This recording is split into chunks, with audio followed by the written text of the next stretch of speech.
My coworker took credit for my project, so I let him present it to the CEO when our marketing team was assigned to create a campaign for our company's biggest product launch in 5 years. I was thrilled. This was my chance to shine after 3 years of being overlooked for promotion. I spent 6 weeks developing a comprehensive strategy, working late nights and weekends. My concept was innovative part using interactive AR experiences that would allow customers to virtually try the product before purchase. I created mock-ups, ran small focus groups with my own money, and compiled detailed analytics predicting engagement rates. 3 days before the presentation to senior leadership, my coworker Jason asked to take a look at my materials to provide feedback. Jason had been with the company 8 years and was our director's favorite perm. They played golf together every Sunday. This is incredible work, Jason said, genuinely impressed. Mind if I show these to Mark? He's been asking what we're planning. Mark was our director, I agreed, thinking Jason was helping me get visibility. The next morning I walked into a team meeting to hear Mark announcing, Jason has developed an amazing campaign for the product launch. He'll be presenting to the executive team tomorrow. I froze as Jason stood up and outlined my entire campaign parent the AR concept, the engagement predictions, even my tagline parent all presented as his own work. When I tried to speak up, Mark cut me off. We'll take questions after, Sarah. After the meeting I confronted Jason in the hallway. That was my campaign. Every single idea. Look, he shrugged, not even denying it. Mark already approved it as mine. It's done. Besides, I have the experience to actually sell this to the executives. You are still too junior. I considered going to our, but Jason's friendship with Mark made it his word against mine. Without proof I'd created the work, I'd look like a jealous employee trying to steal credit. That's when I realized something crucial. Jason had seen my concept, but he didn't understand the technical details behind it. Instead of fighting, I smiled. You are right, Jason. Good luck with the presentation tomorrow. That night, I made a critical decision. I didn't sabotage anything, I simply didn't correct the fundamental flaws in my rough draft that Jason had copied. The engagement projections were intentionally overestimated by 40% in my draft Porto. Numbers I'd planned to adjust after my final focus group. The AR implementation timeline was missing 2 critical development phases, and the budget was significantly underestimated. The next day, our CEO and entire executive team filed into the conference room. Jason stood confidently at the front, my slides loaded on his laptop. This campaign will revolutionize how customers interact with our product. He began smoothly. For 30 minutes, he presented my work flawlessly.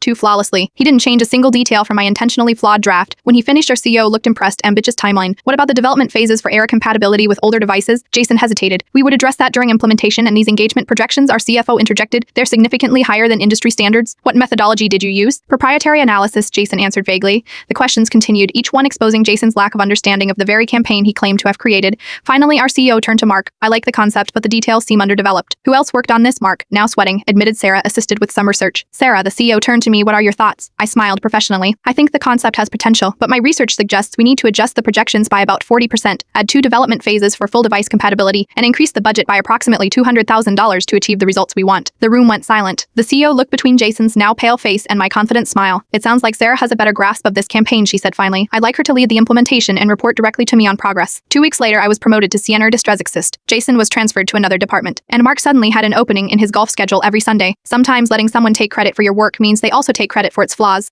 especially when they don't understand what they're presenting.